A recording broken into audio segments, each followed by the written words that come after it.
পাকিস্তানের জেলে বন্দী 217 জন ভারতীয় মৎস্যজীবী।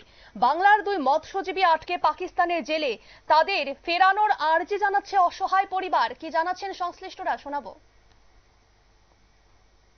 ছেলে ঘরে আসুক, মেয়েটা চাই।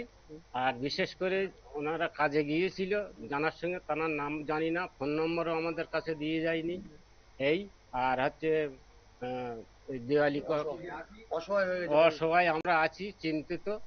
এবং তারা যে কিভাবে আছে, কিভাবে খাচ্ছে, কিভাবে নিচ্ছে, আমরা এটা বলতে পারছি না। আপনার নাম? আপনারা শুনলেন সংশ্লিষ্টদের তরফ থেকে বক্তব্য। এ নিয়ে জানবো আরো বিস্তারিত। আমাদের সঙ্গে যুক্ত হয়ে গেছে প্রতিনিধি গোপাল শীল। গোপাল, কি জানতে পারছো? দেখো, তোমাকে বলে রাখি, আমাদেরই বাংলার দুই মৎস্যজীবী প্রায় 2 বছর ধরে পাকিস্তানের জেলে আটক।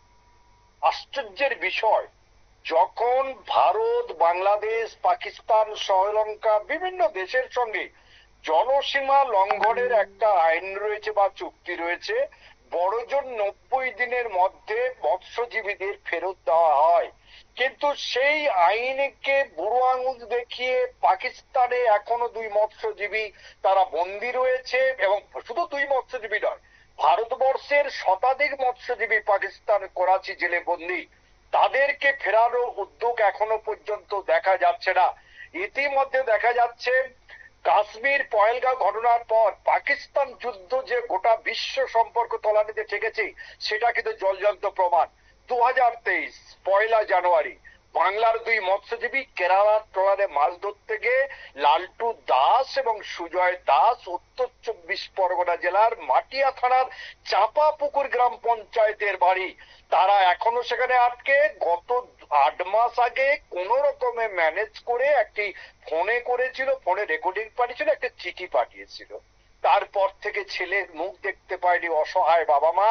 এখন বর্তমানে তারা চাইছে সরকার তাদের জন্য কিছু করুক। তারা ছেলে আর কতদিন জেলে থাকবে, বাবা মার মুখে অন্ন জোগাবার জন্য অন্তত তারা ফিরে আসুক। ধন্যবাদ গোপাল।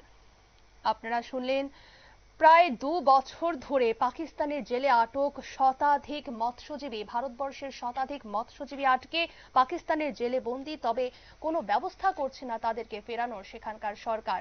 অবশেষে তাদের ফেরানোর আর্জি জানাচ্ছে অসহায় পরিবার। নিয়ে নিচ্ছে ছোট্ট একটি বিজ্ঞাপন বিরতি, সঙ্গে থাকুন।